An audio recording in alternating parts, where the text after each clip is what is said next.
Hey everybody, it's BManX45, and today I have a Star Wars X-Wing 2.0 squad list for you guys. It's one of my favorite lists I've been playing right now.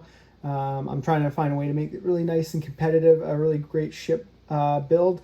This is my X-Wing squad binder that I have, where I test all the builds that I'm currently trying out and what I like in the current format. I know we haven't had a format change in a while with the switch to AMG, but I'm hoping that in the future that we'll get back to normal with the things in the game. So this list is composed of an ETA 2 class starfighter, 2 V-Wings, and a LAAT gunship. I love all these ships. The V-Wing is honestly one of my most favorite ships of all time. The LAAT-2 is a great ship. I definitely think it has a lot of potential that I think is not used, and I'm hoping that in the future we might see new cards for it in the form of a configuration or something that makes the LAAT a little bit more viable, because I think that it is a very slow ship, but I really want to try and build this list.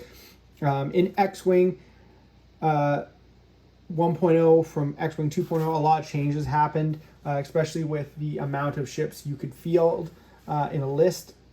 More commonly, 3-ship lists and even 2-ship lists were really good in 1.0, whereas larger ship lists have become more prevalent in X-Wing 2.0. In fact, to the point where 2-ship lists are really very unviable. There are exceptions to the rule, like 2 fire sprays is a really fun list.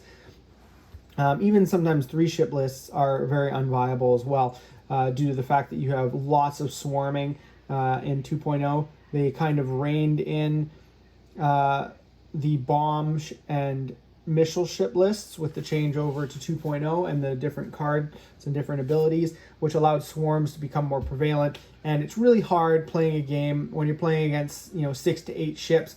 They're very weak 2 dice attackers, but they're getting 8 attacks per turn compared to your 3 or 2 attacks per turn. And if you lose a ship early game, it becomes that much harder just to survive. So I've found that I like personally 4 to 5 ship lists. There are some exceptions, like I run a 3 silencer list for First Order, which I have a lot of fun with. It's really great, but again, like I said, you lose that one ship early game, it really makes it that much harder to put a dent into your opponent's forces, especially if they have 6 or 7 ships on the board. So I'm trying a 4-ship list with your gunship as your support ship, and then your leader here, your Jedi, the ETA 2, and the 2 V-Wings for support. Really kind of a cool list. So let's get into it, guys, without further ado. So we have our level 5 initiative pilot, Leia Sakura. I've tried a few different options. I've tried Obi-Wan. I really don't like his ability because I'm not playing Anakin. I think it was kind of a waste making those ships kind of having to be played together in order to be, playable, really. I've tried Shock T. Again, her ability, her defensive ability is really cool. But I wanted to try Leia. For the point cost of like 2 points extra, she's got a higher initiative, so she'll attack first, move last, which is really good with your aces. She has the ability, while an enemy ship in your forward arc at range 0 to 1 performs an attack, the defender may change one blank result to an eyeball, which is really good because it allows you to stave off those bad rolls, especially with these ships being so low on life. The ETA 2 only having 3 hull, the V-Wing having 2 hull and 2 shields. Very, very short life ships, and sometimes you're relying on those 3 defense dice or more, depending on the range and the obstruction, to save you, and it doesn't. So having that ability to change it to an eyeball and potentially modify it with force or focus just really can help save you. So I thought her ability might come in handy a lot better than Shock T's. I'm running Patience, allowing me to start the engagement phase if there's one enemy ship in my forward arc, I may gain a deplete to recover a charge. So if I use my ability for intuitive controls to during the system phase to do a purple boost or barrel roll, then I can gain that back so that I have that defensive or offensive capabilities with my force charges.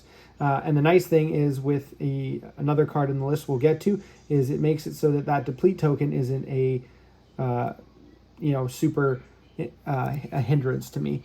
And we got marksman. I'm running a ship. You want to be in the bullseye arc so you can get that 3 bullseye. So I thought marksman for 1 point would be a decent EPT. You change that hit to a crit, and you want to be in that bullseye arc when you can, because that you get a better attack. The ship's got a 3 forward in the central arc, and then a 2 on the rest of the sides. So you want to be in that bullseye arc whenever you can. So marksman was a easy choice. It's just a tryout tech. And then I also play R4 Astromech. Makes your die a little bit better. Most of the maneuvers 1 and 2 are blues anyways, but I think it gives you that 2 blue turn, which is really nice because it helps you kind of wrap around a little bit faster and relieve stress at the same time. Moving on, we got our LAAT gunship. We got Hound here. I tried the level, I think 4 it was. I think Hound's a lot better, and he kind of helps you with your different upgrade cards that give you strain or deplete, because after a friendly ship in your arc gains a deplete or strain token, if you have no tokens of that type, you may transfer that token yourself.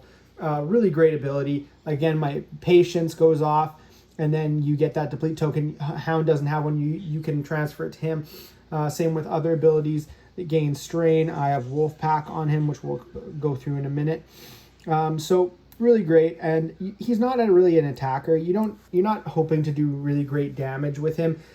So having 0 defense or only 1 dice to attack isn't really putting you at a disadvantage with this ship. It's there to support your other ships. Personally, I think that they made a mistake when designing this ship. I personally think it should have had a 3 attack or a 2 defense, being as if you compare it to other ships of the same size and ability, it's very underwhelming for its medium base, especially with the HMP droid gunship that came out in the same wave, and that was just a small base ship. It's got a great hull. 8 and 2. A lot of the time your opponent doesn't even attack it because it's not a threat, and it just stays on the board all turn and supports the rest of your ships. The fire convergence is really cool.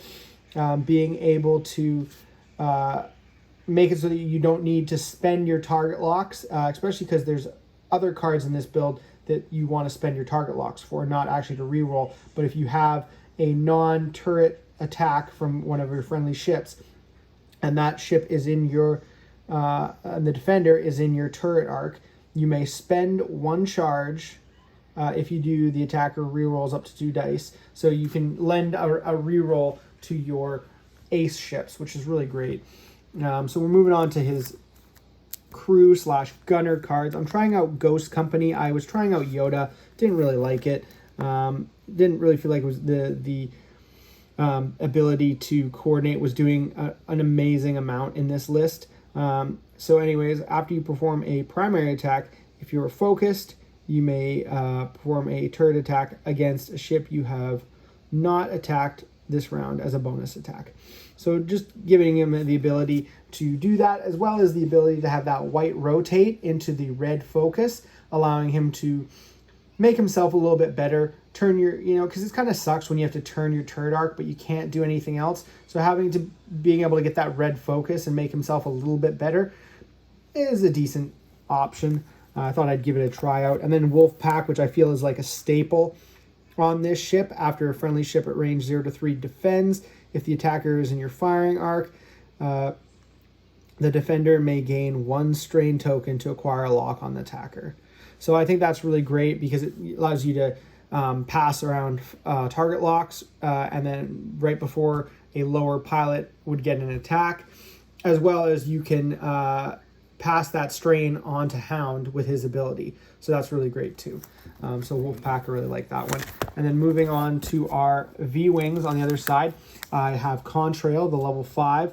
While you defend or perform an attack, if the bearing of your revealed maneuver is the same as the enemy's ships, you may change one of that enemy's eyeball results to a blank result.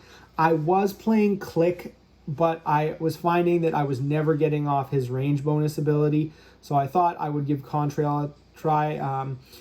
Higher pilot initiative. I think after seeing Jango Fett in action,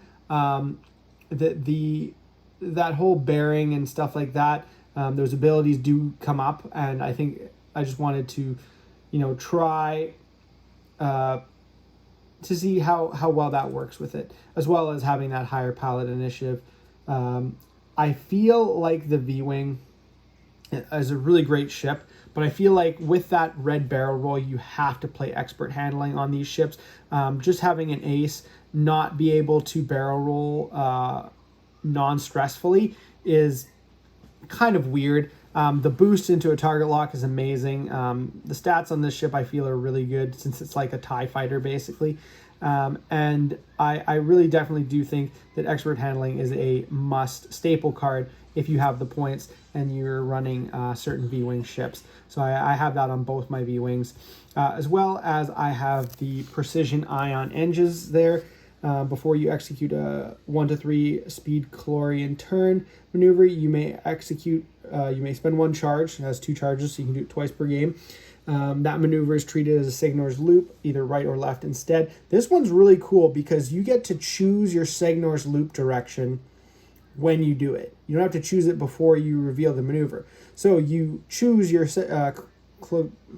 K-turn basically, and you can always do your K-turn too. This is just before you execute the maneuver, right? So you get to wait until you're ready to move, and then you've seen your opponent. If they move into one of your zones and block you and potentially bump you, you can then activate your precision ion engines and choose the space where you're not going to get blocked. So that's really cool and just really great for the build. Then of course I have the Alpha 3B Besh title.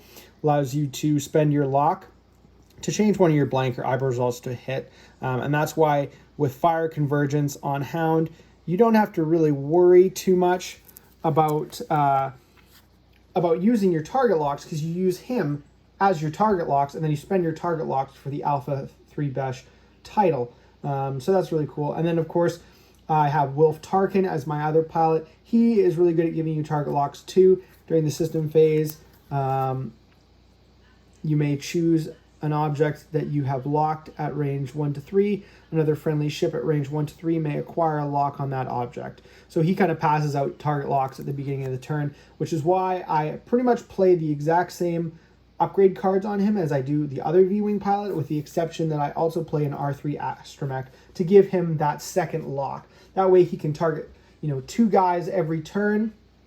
And then in the system phase, if you had spent one of those, you can pass the other lock that you still have.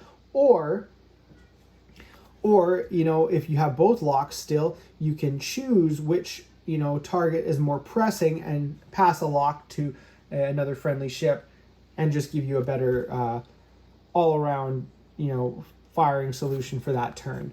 So that's the list, guys. Hope you guys enjoyed. I think this is a really cool list. I'm hoping that I can make it, the best I possibly can. If you guys have any suggestions, just let me know in the comments below what you think would be good with this list, what you think I might be missing here. Like I said, these are some of my favorite ships in the game, and I just really want to make this list really good, maybe even competitive, and have a lot of fun with it. So remember to comment, subscribe, and ring the bell for notifications, guys, and we'll see y'all later. And that's all for now, folks.